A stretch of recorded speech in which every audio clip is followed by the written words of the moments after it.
오늘 여러분들과 함께 크리스마스 카드에 대해서 이야기를 나눠 보려고 합니다. 여러분이 받은 크리스마스 카드 중에 가장 기억에 남는 건 어떤 카드가 있으세요? 멜로디 카드? 아니면 열었을 때 3D 퍼즐처럼 뭔가가 툭 튀어나오는 거? 여러 가지가 있겠죠. 아니면 첫사랑한테 받은 크리스마스 카드? 아니, 저 아저씨가 왜 첫사랑 이야기를 하나? 여러 가지 크리스마스 카드가 여러분들한테 떠오르실 거예요. 그런데 요즘 근본을 되게 중요하게 여기잖아요. 패션도 음식도 여러 가지 문화에서도 근본이 뭔데, 그래서 그 근본이 뭔데 라고 했을 때 크리스마스의 근본은 예수님이에요. 이 크리스마스 자체가 크라이스트 마스해서 그리스도이신 예수께 드리는 미사, 즉 예배라는 뜻이거든요. 그렇기 때문에 크리스마스 카드 하면 가장 근본적인 이야기가 예수님인데, 오늘 여러분들이랑 같이 예수님 이야기를 한번 나눠 보려고 해요. 바라는 것은 이 크리스마스 카드의 근본이신 예수님이 여러분들의 마음에 더 가까이 찾아와 주시는 시간이 되길 바라는 마음으로 말씀을 준비했습니다. 먼저 크리스마스 카드에 대해서 여러분들과 이야기할 때 첫 번째로 같이 생각을 공유할 주제는 무엇이냐면, 예수가 이 땅에 왜 오셨는가라는 것입니다. 예수님 이 세상에 왜 오셨을까? 아이러니하게도 예수님은 이 세상에 죽으려고 오셨어요. 그렇기 때문에 예수님의 생애와 가르침을 다루고 있는 복음서를 보면 예수님의 태어나심과 예수님이 활동하신 것보다 훨씬 더 많은 분량이 예수가 죽음을 향해서 걸어가고 있는 그 발자취를 다루고 있다라는 것입니다. 예수님은 이 세상에 죽으려고 오셨어요. 물론 어떤 분들은 이런 얘기를 하시기도 해요. 목사님, 이 세상에 안 죽는 사람이 어디 있어요? 다 사람들은 죽음을 맞이하지 않습니까? 그런데 그 누가 죽음을 위해서 이 세상에 왔는데 그 숙명을 기쁨으로 받아들이는 사람이 어디 있겠어요? 죽음은 가장 큰 슬픔인 것이고요.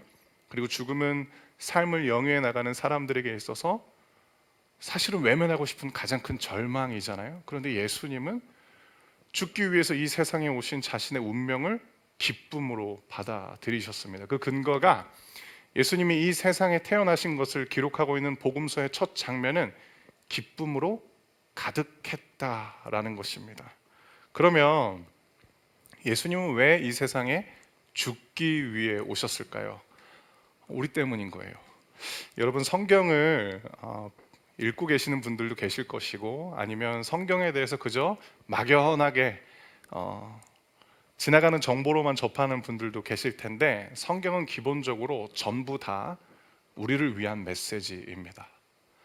그렇기 때문에 예수님이 이 세상에 오심도 성경에 기록되어 있는 메시지 중에 하나일 뿐만 아니라 우리를 향한, 우리를 위한 메시지라는 것을 기억해야 됩니다. 성경이 우리를 향해서 죄인이라고 말을 해요. 기분 나쁘시죠? 이게 어떤 분들은 그쵸, 제가 죄인이죠 라고 받아들이는 분들도 계시지만, 제가 종종 어떤 분들을 마주하게 되냐면, 아니 목사님, 내가 왜 죄인이냐고, 내가 남한테 피해 준 것도 별로 없고 나 정도면 그래도 남 부끄럽지 않게 살아가는데 내가 왜 죄인이냐고 라고 말씀하는 분들도 몇 번 뵌 적이 있어요. 그런데 이 말을 하면 대부분의 분들은 다 동의하세요. 그게 무엇이냐? 이 세상이 죄악으로 가득하다라는 것입니다. 우리는 크리스마스가 다가오기 때문에 괜한 설렘이 있잖아요. 우리가 들뜨기도 하고, 아니면 크리스마스이기 때문에 소중한 사람들과 약속을 잡으신 분들도 계실 것이고, 또 연말 파티를 기다리고 있는 분들도 계실 거예요. 그런데 여러분들 너무나도 잘 알고 계시겠지만 지금 세계 곳곳에는 전쟁 중인 거죠. 약자는 강자한테 착취당하고 있어요. 그리고 강자들이 누리고 있는 부의 적지 않은 이유 중에 하나는 약자에 대한 그 착취가 더욱더 강해져 가고 있기 때문에 세상이 봤을 때 불균형은 점점 심해지고 있는 거죠. 전쟁과 기근뿐만 아니라 이 세상에는 누군가의 폭력 때문에 죽어가는 사람들도 너무 많아요. 더 안타까운 건 이게 어제 오늘의 일이 아니었고요, 인류 역사에 계속해서 따라가는 일이라는 거죠. 기술을 통해서 세상을 바꾸겠다라고 말하는 사람들이 있어요. 예를 들어서 페이팔을 만들었던 피터 틸이라는 사람들, 그런 사람들은 무슨 이야기를 하냐면 우리가 만들어낼 기술을 통하여서 이 세상은 더 좋아질 거라고 이야기해요. 심지어 기후 위기도 과학자들의 기술을 통하여서 해결할 수 있다라고 이야기를 합니다. 그들의 선한 열정과 선한 열심에 대해서 비난하고 싶진 않아요. 그런데 역사를 돌이켜 보면 기술이 발전하면 불균형은 더 심화된다라는 것을 우리는 보게 되는 거죠. 왜 그럴까? 세상이 죄악으로 만연해 있기 때문이다라는 것입니다. 그럼 그 세상을 이루는 건 무엇일까요? 우리 같은 사람들인 거죠. 그래서 죄악으로 가득한 이 세상을 향해서, 그리고 그 세상을 구성하고 있는 사람들을 향해서 성경이 충격적으로 우리에게 선언하고 있는 것은 무엇이냐면, 사람들은 지금 하나님과 원수가 되었다라고 이야기를 합니다. 그것이 로마서라는 성경 5장 10절에서 가리키는 우리 상태인 거죠. 하나님과 원수가 되었다라는 것은 무엇이냐면, 하나님이 우리를 향해서 복수심을 가지고 있다, 그런 뜻이 아니에요. 가장 먼 거리에 있는 그 대척점에 서 있는 상태가 우리다라는 것입니다. 그래서 예수님께서 하나님과 대척점에 서 있는 우리에게 새로운 생명을 주시기 위해서 이 세상에 오시면서 크리스마스 카드가 이제 쓰여지기 시작했던 것입니다.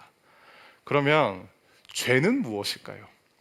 세상을 가득 뒤덮고 있는 이 죄, 그리고 조금만 진지하게 자신에 대해서 성찰해 보면 인정할 수밖에 없는 우리 내면의 죄는 어떤 것일까요?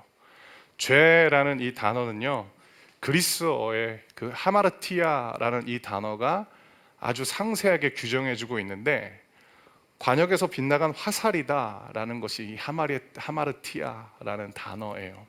그러니까 죄는 무엇이냐면, 우리가 도달해야 될 곳으로 도달하지 못하고 있는 상태가 죄라는 것입니다. 그래서 어떤 분들은 윤리적 결함만 떠올리면 나는 그렇게 윤리적으로 결함이 많지 않은데, 이러면 나는 죄인이 아니다라고 말할 수 있을지 모르겠지만, 여러분들의 삶을 한번 생각해 보시겠어요? 여러분들은 여러분들이 계획된 대로 잘 살고 계세요? 여러분들의 지금의 삶은 10년 전 또는 5년 전에 여러분들이 의도했던 대로 흘러가고 있나요? 그런 분들은 많지 않으실 거예요. 왜 그랬을까? 우리들의 내면 가운데 관역에서 벗어난 화살과 같은 상태가 만연해 있기 때문이다라는 것입니다. 또 하나, 죄는 무엇일까요? 하나님의 부재입니다. 성경은 선과 악에 대해서 극명하게 대비할 뿐만 아니라 명확하게 이야기를 하는데, 선은 우리가 보기에 좋은 상태가 아니고요, 하나님 그 자체입니다. 악은 우리가 보기엔 나쁜 상태라고 단편적으로 말할 수 없어요. 하나님의 부재 또는 하나님의 결핍 그 자체가 악이다라는 것입니다. 또 하나, 죄는 무엇일까?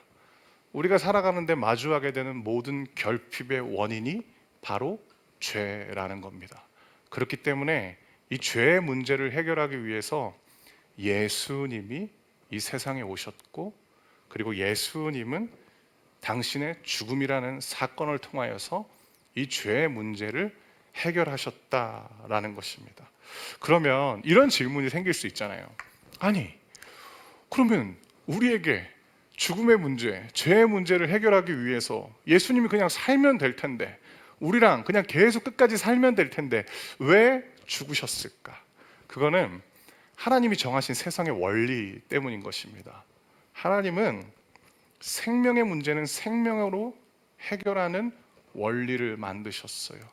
그래서 예수님은 죄의 문제, 우리에게 직면한 죽음의 문제를 당신의 생명으로 바꾸시기 위해서 이 세상에 오셨다라는 것이 크리스마스 카드의 첫 이야기인 것입니다. 자, 그러면 예수님이 죽기 위해서 이 세상에 오셨어요. 자, 그러면 예수님은 어떻게 죽으셨을까? 그리고 죽으신 다음에 어떤 일이 일어났을까? 결론부터 말씀드릴게요.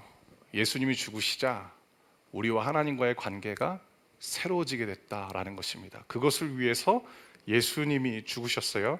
누가복음 23장 44절 말씀 제가 읽어드릴게요. 누가복음 23장 44절 말씀인데, 예수님은 정오에 십자가에 달려 죽으셨어요. 그리고 십자가에 달리자마자 죽으신 것이 아니라 약 3시간 정도 십자가에서 피를 흘리신 다음에 죽으셨는데, 그 내용을 제가 읽어드릴게요. 누가복음 23장 44절 말씀. 정오 때쯤에 어둠이 온 땅을 덮어서 오후 3시까지 계속되었습니다 라는 이 말씀. 그러니까 3시간 동안 예수님께서 십자가에서 고통당하셨죠. 그 다음에 45절 말씀. 성전의 휘장이 두 쪽으로 찢어졌습니다 라는 이 말씀. 그리고 마지막 46절 말씀도 제가 읽어드릴게요. 아버지의 손에 내 영혼을 맡깁니다. 이 말씀을 하신 후 예수님께서 돌아가셨습니다 라는 이 장면이 예수님께서 십자가에서 죽으신 것에 대해서 성경이 기록하고 있는 내용입니다. 누가복음 2장 45절 말씀 자막으로 한 번 더 띄워주시겠어요? 이 모습이 여러분들한테는 굉장히 중요한데, 성전의 휘장이 두 쪽으로 찢어졌다라는 이 말씀, 성경을 연구하는 학자들은 이 부분을 어떻게 해석하냐면은, 이 순간 하나님과 우리를 가로막던 모든 장벽이 허물어졌다라고 해석합니다. 그러니까 예수님의 죽음을 통하여서 예수님이 우리에게 주시고자 하는 것은 무엇이냐면, 하나님과 대척점에 서 있던 우리에게 하나님과의 새로운 관계를 주시기 원하셨던 것입니다. 이것이 예수님이 여러분들에게 주시기를 원하는 크리스마스 선물일 뿐만 아니라 최고의 선물인 것입니다.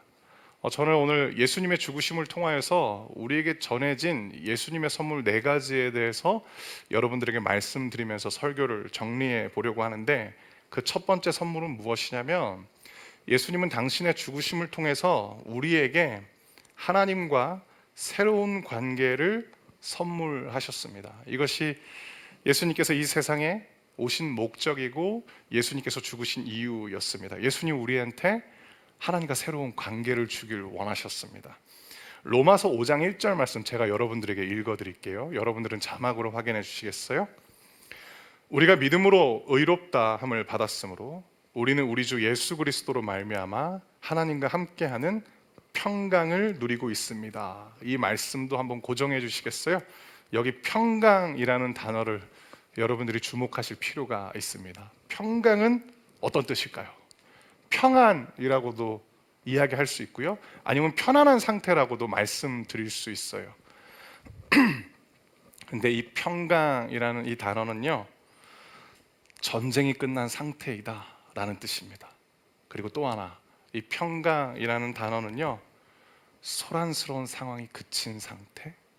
그러니까 예수님은 당신의 죽으심을 통하여서 우리에게 하나님과 새로운 관계를 주셨는데, 우리는 이제부터 하나님으로 말미암아 전쟁이 그친 상태를 경험할 수 있게 되는 것이고, 우리들의 삶의 모든 정황 가운데서 소란스러운 일들이 소란이 그친 상태로 바뀌게 되었다라는 것입니다.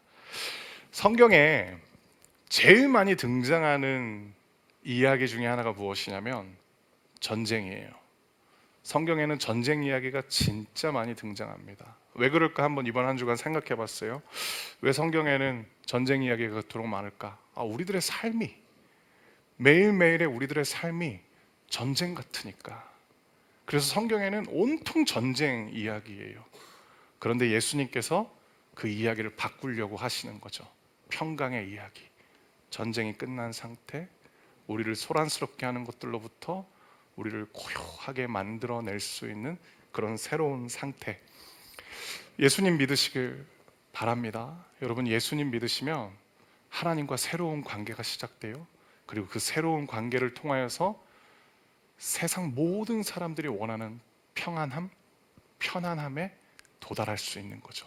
예수님을 통하여서 이제 여러분들은 하나님과 대척점에 있는 것이 아니라 하나님이 주시는 전쟁이 끝난 상태를 누릴 수 있게 되었습니다.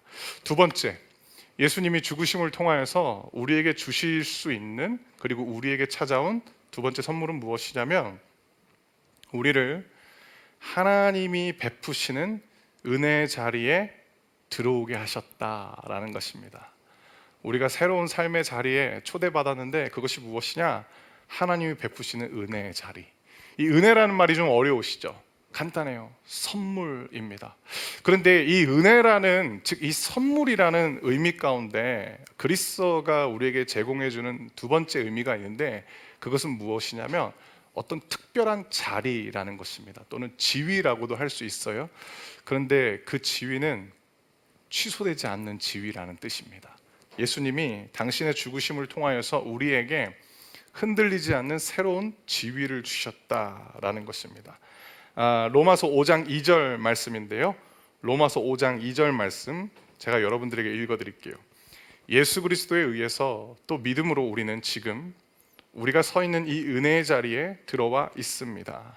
그리고 하나님의 영광을 소망하며 즐거워합니다 라는 이 말씀. 자, 그런데 성경에서 예수님을 믿는 사람들에게 주어진 흔들리지 않는 신분에 대해서 이야기하는 게 있습니다. 그것이 무엇이냐? 자녀입니다. 여러분들이 예수님을 믿으면 여러분들에게 새롭고도 그리고 결코 취소되지 않는 새로운 지위가 주어지는데 그게 뭐냐면 하나님의 자녀입니다. 여러분들은 자녀하면 어떤 게 떠오르세요? 마음씨 좋은 엄마 아빠가 떠오르세요? 아니면 자녀하면 또 어떤 것들이 떠오르세요? 근데 신약 성경에서 말하는 자녀는 이 개념이에요. 상속자. 상속자. 그러니까 우리가 예수님의 죽음을 통하여서 우리에게 찾아온 특별한 선물은 무엇이냐면 우리가 하나님의 상속자가 되었다라는 철회할 수 없는 새로운 지위가 주어졌다라는 것입니다. 그럼 하나님이 상속해 주시는 축복은 무엇일까요? 우량주를 찝어 주시는 걸까요? 여기에 투자하라고 하나님께서 깊은 울림을 통해서 말씀해 주시는 걸까요? 성경은 살아가는 데 필요한 모든 것들을 채워주시겠다라고 말씀하고 있습니다. 참 신기해요. 사람들은 자신의 욕심이 채워지길 원하잖아요. 그런데 성경은 우리들의 욕심이 결코 채워질 수 없다라고 이야기를 합니다. 다만 하나님이 우리에게 주시는 상속은 무엇이냐면 우리가 살아가는데 필요한 모든 것들을 하나님께서 채우시겠다라고 약속하십니다. 여러분들에게 한 가지 질문 드려볼게요. 얼마를 가지면 우리들의 욕심이 해결될까요? 어느 정도를 우리가 가지면 우리들의 욕심이 해결될까요? 재산이 어느 정도 있으면 부자라고 말할 수 있을까요? 저는 놀라운 사실을 알게 됐어요. 사람마다 이야기하는 게 다 다르고 제가 봤을 때는 부유해 보이는 사람들이 그 누구도 나는 부자다라고 말하지 않는 걸 보고 저는 굉장히 놀랐어요. 그런데 하나님이 우리에게 주시겠다라고 말씀하시는 상속은 달라요. 우리가 살아가는 데 필요한 모든 것들을 채워주시겠다라고 말씀하십니다. 요즘은 20대 때부터 노후 준비한다면서요. 저는 우리 교회에서 청년들을 섬기고 있는데 제가 만난 청년 중에 한 명이 저한테 이런 얘기를 하는 거예요. 목사님, 우리 세대는 큰일 났어요. 국민연금도 믿을 수 없는 세대가 되었어요. 이런 얘기를 하는 거예요. 사람들은 노후 대비라는 이름으로 자신의 미래에 대한 엄청난 두려움을 표현하고 있는 거죠. 그런데 여러분, 예수를 통해서 여러분들에게 주어진 새로운 축복은 무엇이냐면 여러분들이 하나님의 상속자가 되었다라는 것. 하나님이 여러분들이 살아가는 데 필요한 모든 것들을 예수의 죽으심을 통하여서 여러분들에게 찾아온 새로운 선물을 통해서 제공해 주시는 것입니다. 세 번째, 예수님의 죽으심을 통하여서 우리에게는 또 어떤 선물이 주어졌을까? 그것은 우리에게 조건 없는 하나님의 사랑을 보여주게 되는 그 선물이 우리에게 찾아온 것입니다. 이것이 오늘 여러분들에게 전해드릴 세 번째 메시지예요. 예수님은 당신의 죽으심을 통하여서 우리에게 조건 없는 하나님의 사랑을 보여 주셨다라는 것입니다. 이번에는 로마서 5장 6절부터 8절 말씀인데, 이 말씀은 한 절씩 읽도록 하겠는데, 먼저 제가 6절을 읽고 여러분들이 7절 말씀을 읽고 그 다음은 제가 8절 말씀을 읽을게요. 우리가 아직 연약할 때, 그리스도께서 시적절할 때 경건하지 않은 사람들을 위해 죽으셨습니다. 7절.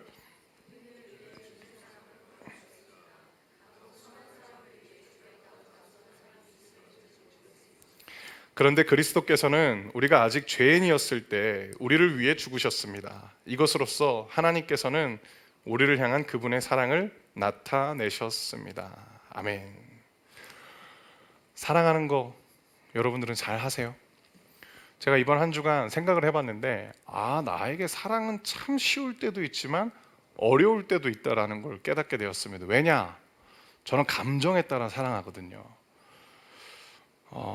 제가 보기보다 사람 엄청 가립니다.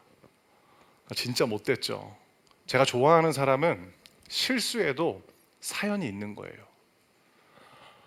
잘하려고 하다가 이렇게 됐겠지. 근데 마음속으로 마음에 안 드는 마음에 안 드는 사람이 실수를 안 하고 잘해도 소가 뒷걸음질 치다가 쥐 잡은 것처럼, 이번에는 잘했겠지. 진짜 깜짝 놀랐어요. 내가 진짜 나쁜 놈이구나라는 걸 알게 되었거든요. 우리는 감정에 입각해서 사랑하다 보니까 어떨 때는 너무 쉬운데 어떨 때는 너무 어려운 거죠. 심지어 불가능하게 느껴질 때도 있는 거죠. 그런데 여러분, 하나님의 사랑은 변함이 없어요.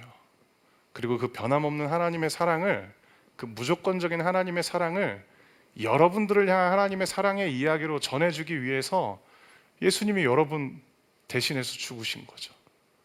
그러니까 여러분들에게 하나님의 사랑이 조건 없는 하나님의 사랑으로 보이기 시작한 것도 예수 때문이다라는 것입니다. 로마서 5장 6절 자막으로 다시 한번 띄워주시겠어요? 우리가 아직 연약할 때 그리스도는 예수의 칭호입니다. 예수가 연약한 사람들을 대신해서, 경건하지 않은 사람들을 대신해서, 하나님과 원수가 되었던, 즉 대척점에 있었던 사람들을 대신해서 죽으셨다라는 것. 그 다음에 8절을 또 띄워주시겠어요? 8절은 더 직접적으로 말씀하고 있습니다. 그리스도는 우리가 죄인이었을 때 우리를 위해서 죽으셨다. 이것으로써 하나님께서는 우리를 향한 그분의 사랑을 나타냈다라고 말씀합니다. 하나님한테 예수님은 어떤 존재였을까? 전부이죠. 하나뿐인 아들이니까 최고인 거죠. 제가 다른 분들은 인정하지 않는데 그냥 저는 제가 딸바보라고 생각해요. 저는 제 딸을 참 사랑하고 좋아하는데 사연이 있어요. 저희 부부가 결혼하고 아이를 기다리다가 유산이 됐어요. 그런데 제가 단기 선교를 갔다 온 날 유산이 됐어요. 근데 저는 어떤 확신이 있었냐면, 제가 고생스러운 단기 선교 갔다 오고, 목사들은 일요일이 바쁘잖아요. 주일이 되게 바쁜데 일부러 주일 새벽 비행기 와서 교회에서 원하는 스케줄 다 소화했어요.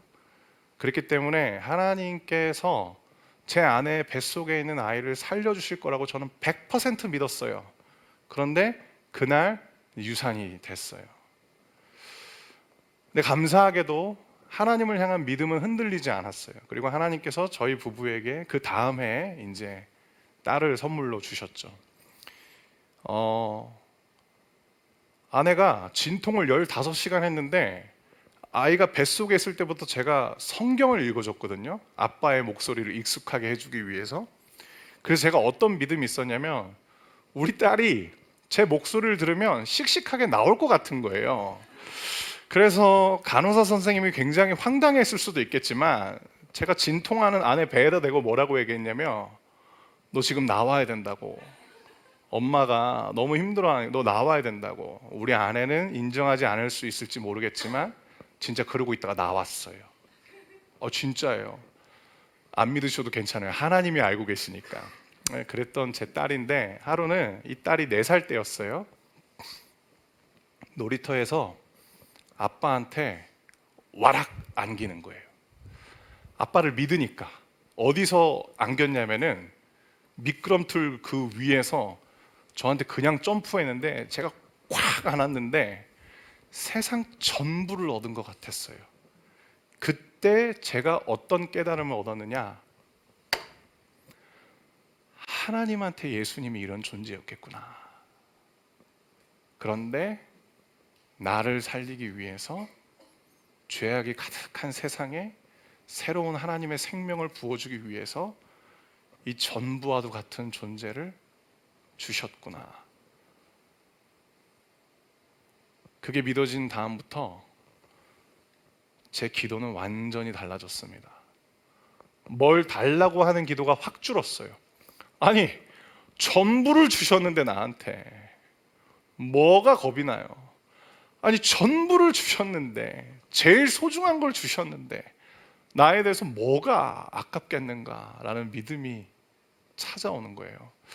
여러분, 예수님에 대해서 바라보면 바라볼수록 그분을 보내신 하나님의 사랑이 나를 향해서 무조건적이다라는 것을 알 수 있어요. 그렇기 때문에 예수님의 이름으로 기도해 보세요. 그러면 여러분들의 기도의 시작이 염려 또는 두려움이 되었을지는 모르겠지만 여러분들의 기도의 마침은 여러분들을 향한 하나님의 조건 없는 사랑 때문에 믿음으로 달라질 수 있는 거죠. 마지막 네 번째, 예수님은 당신의 죽으심으로 하나님과 멀어졌던 우리를 다시 하나님과 가까워지게 하셨습니다. 이것이 로마서 5장 11절 말씀인데 이 말씀도 여러분들에게 읽어드릴게요. 이뿐만 아니라 우리는 이제 우리 주 예수 그리스도를 통해 하나님 안에서 즐거워합니다. 예수 그리스도로 말미암아 이제 우리는 하나님과 화해하게 되었습니다 라는 이 말씀, 하나님이랑 화해하게 되었대요. 예수님 때문에. 자, 반대로 한번 생각해 봤으면 좋겠습니다. 여러분, 만약에 진짜 하나님이 계시다면, 그리고 그 하나님이 모든 걸 알고 모든 것을 할 수 있는 분이시라면, 그런데 하필이면 그 하나님과 대척점에 서 있다면 우리들의 인생은 어떻게 될까요? 뭘 해도 안 되는 거죠. 뭘 해도 안 되는 인생인 거죠. 그런데 예수님으로 말미암아 우리가 하나님과 친해지면 어떻게 되느냐? 뭘 해도 되는 인생으로 바뀌는 거죠. 이제 설교를 마치도록 하겠습니다. 여러분, 예수님이 여러분에게 주신 이 크리스마스 카드는 결국 여러분들을 향한 하나님의 사랑이고 예수님의 사랑입니다. 그리고 그 사랑을 통하여서 여러분들에게 찾아온 최고의 축복은 무엇이냐면, 이제는 하나님이 예수님의 아버지로만 머물러 계시는 것이 아니라 여러분의 아버지가 되셨다라는 것 꼭 기억하세요. 예수님 때문에 이제 여러분들은 하나님과 화해하게 되었고, 여러분들이 예수님을 믿기 전과 지금은 달라졌는데 하나님이 여러분 편이니까 이제 여러분들은 뭘 해도 되는 인생으로 바뀌셨어요. 이 예수님이 주시는 선물이 누군가의 이야기가 아니라 이제부터 여러분들의 이야기가 되시길 예수님의 이름으로 축복합니다.